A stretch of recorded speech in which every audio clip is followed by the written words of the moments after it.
요한복음에는 예수님의 7개의 표적과 또 7개의 자기소개, 나는 무엇이다 하신 선언이 있다고 말씀을 드렸습니다.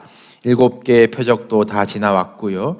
방금 읽으신 본문이 마지막 7번째로 자기를 소개하시면서 나는 참 포도나무요라 하신 부분입니다. 이 맥락이 이 다락방 강화라는 것도 지난주에 알려드렸지요. 지금 예수님이 말씀하시고 계시는 본문의 자리는 이제 십자가를 지시기 전에 다락방에서 제자들의 발을 씻기시면서 당부하셨던 말씀들이라고 했습니다. 그래서 다락방 강화입니다. 지난주 말씀을 다시 조금 되짚어보고 본문으로 들어가는 것이 좋겠습니다. 6번째 자기소개셨지요. 나는 길이요 진리요 생명이다. 나로 말미암지 않고는 아버지께로 아버지 집으로 올 자가 없다. 주님이 예배하실 이 아버지 집은 십자가를 통해서 세우실 이 교회를 의미한다고도 말씀을 드렸습니다. 십자가 지시기 직전에 주님께서 제자들에게 당부하신 말씀 속에 교회라는 그림이 있다는 것을, 또 오늘 말씀 속에도 또 다음 주 말씀 속에도 있다는 것을 염두에 두시면 참 좋겠습니다. 예수님이 이제 다락방에서 나가시면은 이제 감람산으로 가시거든요. 이제 마운틴 오브 올리브, 이제 올리브산인데, 그럼 이제 올리브 나무의 비유를 하셔도 될 텐데 오늘 굳이 이 포도나무로 비유를 해 주세요. 이 포도나무를 통해서 관계에 대해서 말씀해 주시는데, 나는 참 포도나무요. 여기서 참이라는 단어는 이 거짓의 반대말 참이 아니라 이 실제하는, 존재하는 이 진짜 포도나무라는 뜻입니다. 내가 진짜 포도나무의 실체다라는 이 표현이세요. 왜 이렇게 표현하셨는지는 잠시 후에 보시고요. 그리고 말씀하시기를 내 아버지는 농부라고 하셨습니다. 이 성부 하나님을 농부라고 표현을 하셨어요. 어쩌면 굉장히 파격적인 표현입니다.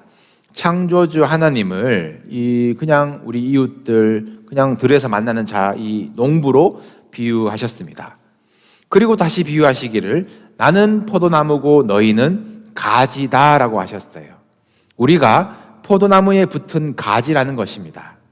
그럼 이 농부 하나님과 포도나무 대신 예수님, 그리고 가지인 우리, 이 관계를 잘 생각해 보셔야겠습니다.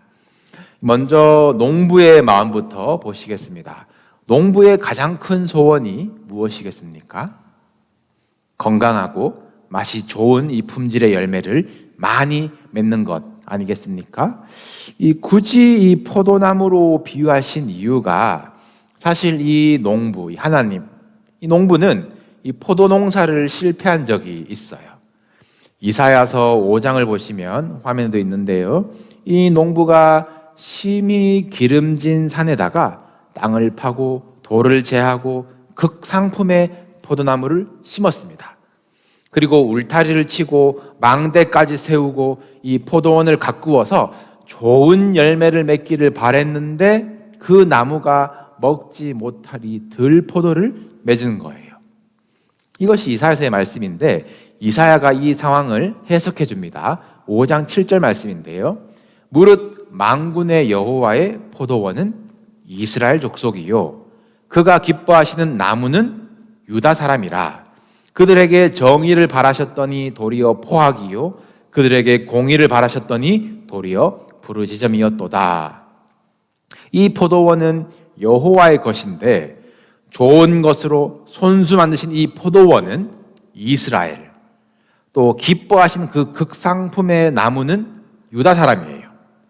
하나님의 법으로 심으셨기 때문에 정의와 공의라는 열매가 맺기를 바라셨는데 정작 열매를 보니까 폭력과 괴로움과 고통뿐인 겁니다. 전부 인간의 욕심으로, 인간의 주인 행세로 인한 열매들이지요. 농사가 망했습니다. 하나님과 이 실패라는 단어가 굉장히 안 어울리죠. 여기서 이제 신학적인 질문에 부딪히게 되는데, 하나님도 실패하시나? 라는 것입니다. 어려우니까 결론만 말씀드리면 하나님은 결코 실패하지 않으십니다. 믿으십니까? 의심하지 않으시기를 바라요. 구약의 모든 농사들, 사람을 만드신 농사, 선악과로 실패했어요. 요셉을 통해서 애굽으로 구원하셨는데 애굽의 종이 되어버렸어요. 모세를 통해서 홍해를 가르시고 구원하셔서 율법을 주셨는데 불순종해서 광야를 방황하다가 겨우 가나안에 들어갔는데 소견에 좋을 대로 행하다가 자기들끼리 왕을 세우고 다윗 왕 잠깐 반짝했다가 이후로는 모조리 다 열매라고는 하나 없는 농사들 아니었습니까? 실패의 반복입니다. 하나님께서 지금 이것저것 시도해 보다가 마지막 카드로 예수님을 보내신 것이 아니죠. 하나님이 지어오셨던 농사의 실패는 인간의 실패입니다. 인간 스스로의 힘으로는 에덴 동산도 지킬 수 없고 율법도 지킬 수 없고 왕국도 지킬 수 없어요. 모든 과정을 지나서 인간의 한계가 증명될 때 하나님은 창세 전부터 예비하신 구원의 계획, 예수 그리스도를 보내주신 것입니다. 이것을 구속사라고 해요. 예수님은 지금 그 구속사의 정점인 이 십자가를 앞에 두시고 이스라엘이라는 포도원이 망했다 의심하는 자들에게, 아니면 아직도 율법으로 좋은 포도를 낼 수 있다 착각하는 자들에게 하나님의 포도원은 어떻게 심어지고 열매를 맺는지 알려주시는 것입니다. 이스라엘 백성들은 이사야가 말했듯이 자기들이 포도원이고 자기들이 포도나무인 줄 알았어요. 하나님의 소유가 되는 방법이 이스라엘에 속하면 되는 건 줄 알았습니다. 그런데 그렇게 선택하신 민족은 맞아요. 그러나 잘나서 선택하신 것이 아니었죠. 신의 산의 언약이 무엇이었습니까? 너희가 내 말을 잘 듣고 내 언약을 지키면 너희는 내 소유, 내 제사장 나라, 거룩한 백성이 되리라. 조건이 있었잖아요. 내 말을 잘 듣고 내 언약을 지키면. 그런데 이스라엘은 안 듣고 안 지켰습니다.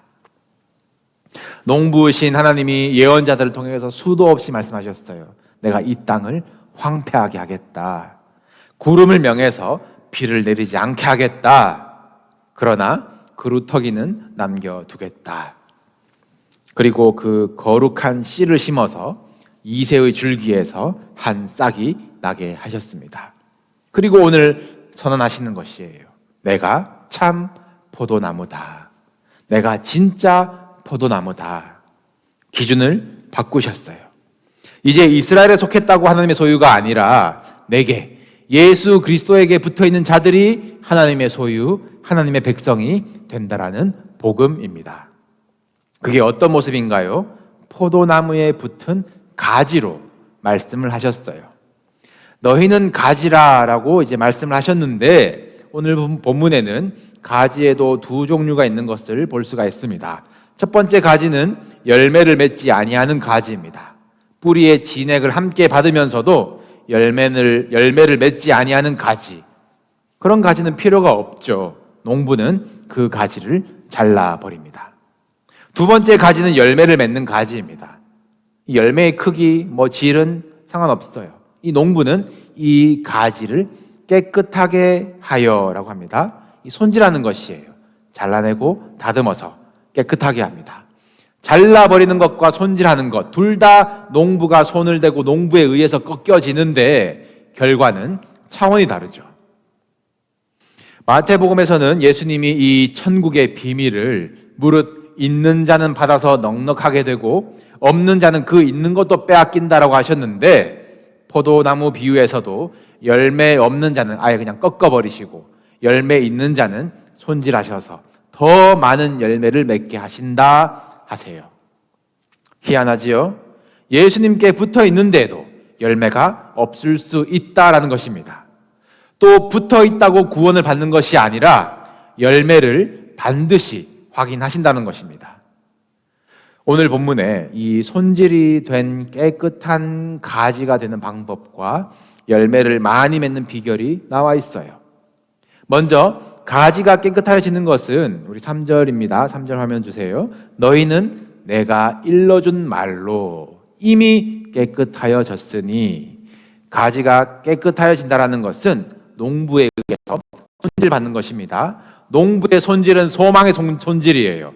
열매가 아직은 볼품 없지만 내가 이 가지 조금만 손질해주면 많은 열매를 맺을 수 있겠다, 이제 기대하며 잘라내는 것입니다. 아까워도 잘라내야 되는 것이에요. 말씀으로 그러신다는 것이에요. 내가 일러준 말씀으로 우리의 욕심을 꺾으시고 말씀으로 우리의 잘남을 꺾으세요. 가지는 스스로 열매를 맺을 수 없음 같이 너희도 그러하다 그러셨어요. 우리는 스스로 열매를 맺을 수 없는 존재들입니다. 그런데 꼭 열매는 없으면서 무성한 가지, 꽃은 화려한데 열매는 비리비리한 가지가 있습니다. 붙어 있기는 한데 열매는 나에게 있는가? 여러분 점검하십시오. 여러분, 듣고 힘이 나는 말씀도 있겠지만 들을 때에 가슴을 치게 되고 마음이 찔리는 말씀도 있을 것이에요. 말씀으로 우리를 다듬어 주심, 잘라내 주심을 감사함으로 받으시기를 축복합니다. 너는 더 많은 열매를 맺을 수 있다, 손질해 주시는 것이니까요. 이 말씀에 생명과 열매의 비밀이 있습니다. 오늘 본문에서 계속 반복되는 것이 거하라, 거하라 이거예요. 붙어 있으라와는 또 다른 표현입니다. 우리 4절에서는 내 안에 거하라, 나도 너희 안에 거하리라. 이 구절은 사실 문법적으로 이 둘 다 명령형으로 이제 번역이 되어야 하는 원문이거든요. 그래서 다시 번역을 하면 내 안에 거하라, 나도 너희 안에 거하게 하라. 둘 다 명령입니다. 붙어 있는 것이 다가 아닙니다. 내 안에 거하고 나도 너희 안에 거하게 하라. 포도나무 되신 주님과 교제와 관계와 연합으로 들어가라는 말씀이세요. 이것이 열매 맺는 비결입니다. 우리 5절을 다시 보시지요. 그가 내 안에, 5절입니다. 그가 내 안에, 내가 그 안에 거하면 사람이 열매를 많이 맺나니 나를 떠나서는 너희가 아무것도 할 수 없음이라. 주님이 내 안에, 내가 주님 안에 거하는 것이 열매를 많이 맺는 삶이에요. 주님을 떠나서는 우리가 아무것도 할 수 없다고 하셨습니다. 진짜 아무것도 할 수가 없나요? 주님을 떠나서도 잘 먹고 잘 살기만 하는 이들이 얼마나 많습니까? 어쩌면 그들의 열매가 더 크고 풍성해 보이는 것이 솔직한 세상의 시선 아니겠습니까? 그런데 주님은 분명히 말씀하셨어요. 아무것도, nothing. 농부가 바라시는 열매는 하나도 없는 삶인 것입니다. 그럼 반대로 이야기를 하면 우리가 맺어야 할 열매는 이 세상적인 생산성, 어떤 성취, 어떤 물질, 지위가 아니라는 것이에요. 이 열매가 무엇일까요? 이 열매가 무엇인지 우리 조금 더 추적해 봅시다. 그가 내 안에, 내가 그 안에 라고 말씀을 하셨는데 조금 더 풀어주세요. 7절입니다. 7절 말씀, 너희가 내 안에 거하고 내 말이 너희 안에 거하면 무엇이든지 원하는 대로 구하라, 그리하면 이루리라. 내가 혼자서는 아무것도 할 수 없구나, 포도나무가 나의 생명, 나의 공급, 나의 힘이구나, 그것을 깨닫고 그가 내 안에, 내가 그 안에 예수를 구주로 모시는 믿음이 열린다면 그 믿음은 말씀이 내 안에 거하시고 또 우리는 무엇이든지 원하는 대로 구하여서 그 이루는 믿음의 성장을 약속하셨어요. 열매를 많이 맺는 비결의 이 말씀, 내 말이, 말씀과 또 구하는 것, 기도가 적용된다는 것을 기억하시길 바랍니다. 말씀과 기도 없이 열매를 맺을 수 없는 거예요. 우와, 원하는 대로 구하면 된대라고 그냥 정욕대로 구하라는 것이 아닙니다. 우리가 주님 안에, 주님의 말씀이 우리 안에서 역사하시는데 세상의 것을 구할 수 없는 것이에요. 하나님 나라와 의를 위해서, 나라와 권세와 영광을 위해서 기도하게 되는 것입니다. 이것은 8절로 이어져요. 우리가 열매를 많이 맺으면 내 아버지께서 농부께서 영광을 받으신다라고 하셨어요. 그리고 너희는 내 제자가 되리라. 제자들이 좀 섭섭했을지도 모릅니다. 지금 3년을 쫓아다녔는데 아직도 내가 제자가 아닌 건가? 말씀과 기도, 열매와 영광이 없으면 제자가 아닙니다. 30년, 40년 믿음의 열매가 무엇이냐? 주님은 물으실 것입니다. 여러분, 말씀과 기도 속으로 더 깊이 들어가십시오. 하나님의 영광을 위해서 살아가십시오. 많은 열매를 맺을 것입니다. 그 열매가 지금 점점 더 선명하게 드러나고 있어요. 10절과 11절입니다. 내가 아버지의 계명을 지켜 그의 사랑 안에 거하는 것 같이 너희도 내 계명을 지키면 내 사랑 안에 거하리라. 내가 이것을 너에게 이름은 내 기쁨이 너희 안에 있어 너희 기쁨을 충만하게 하려 함이라. 내가 그 안에 그가 내 안에, 내가 그 안에 그의 말씀이 내 안에, 이번에는 그의 사랑이 내 안에, 나의 사랑이 그의 안에, 또 그의 기쁨이 나의 안에. 주님이 내 안에는 주님의 말씀이 내 안에이고 그것은 곧 주의 사랑과 기쁨이 내 안에 있는 삶입니다. 사랑과 기쁨이 농부께서 원하시는 열매, 더 많이 맺기를 바라시는 열매이고 또 더 사랑하고 더 기뻐하도록 우리를 다듬으시는 이유예요. 주님은 이제 십자가 지러 이제 가시고 곧 그냥 올라가 버리실 텐데 얘들아 나에게 붙어 있으라, 내 안에 거하라 그러시면 어떡합니까? 어떻게 거할 수 있나요? 우리 안에 거하실 성령을 보내주셨습니다. 우리도 그 성령 안에 거하는 것이에요. 그래서 요한복음 16장은 이어서 성령의 일에 대해서 말씀하십니다. 다음 주에 보실 것이에요. 주님 안에, 성령 안에 거하는 것은 이 성령님이 오심으로 세워진 주의 몸된 교회 안에 거하는 것입니다. 교회에는 말씀과 기도가 있어야 합니다. 제자의 길이 있어야 합니다. 헌신이 있어야 합니다. 사랑과 기쁨의 열매가 맺어져야 합니다. 성령의 열매 9가지 기억해 보세요. 그 첫째는 사랑이고 둘째는 희락, 기쁨이잖아요. 바울도 이 농부 하나님께서 원하신 열매를 정확히 본 것이 아니겠습니까? 우리의 열매를 점검합시다. 우리의 삶에는 사랑이 있습니까?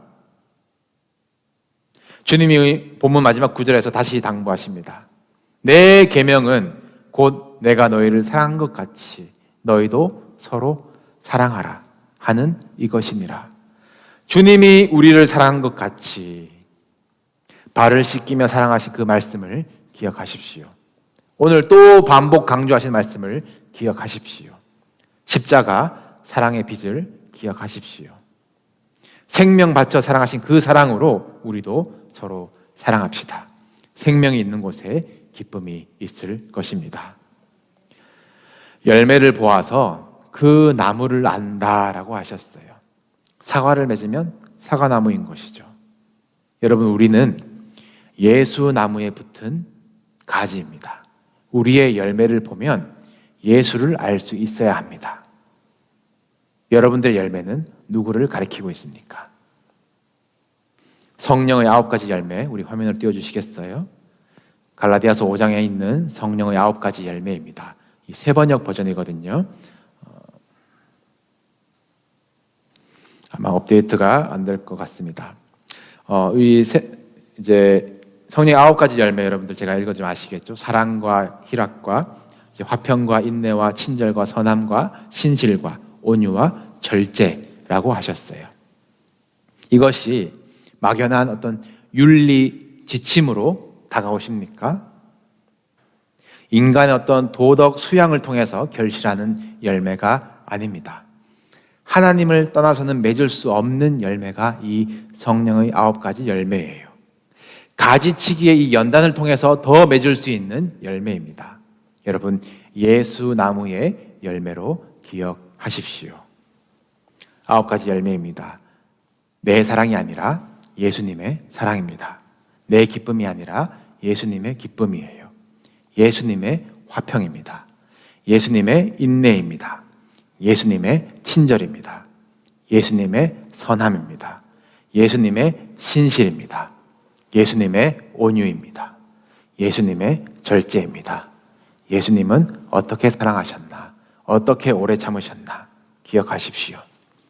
교회는 예수 나무입니다. 성도는 가지입니다. 성도를 보아서 교회가 보입니다. 성도가 병들면 교회가 병듭니다. 말씀과 기도로 성도가 다듬어지면 물질의 열매보다 더 귀한 성령님의 성품들이 열매를 맺을 것입니다. 생명의 말씀과 능력의 기도가 살아서 이 가지 끝까지 전해지게 여러분들 믿으십시오. 내 안에 거하라. 나도 너희 안에 거하게 하라. 너희도 서로 사랑하라. 한 나무에 붙은 저희들에게 주신 주님의 명령, 계명입니다. 여러분 서로 사랑하십시오.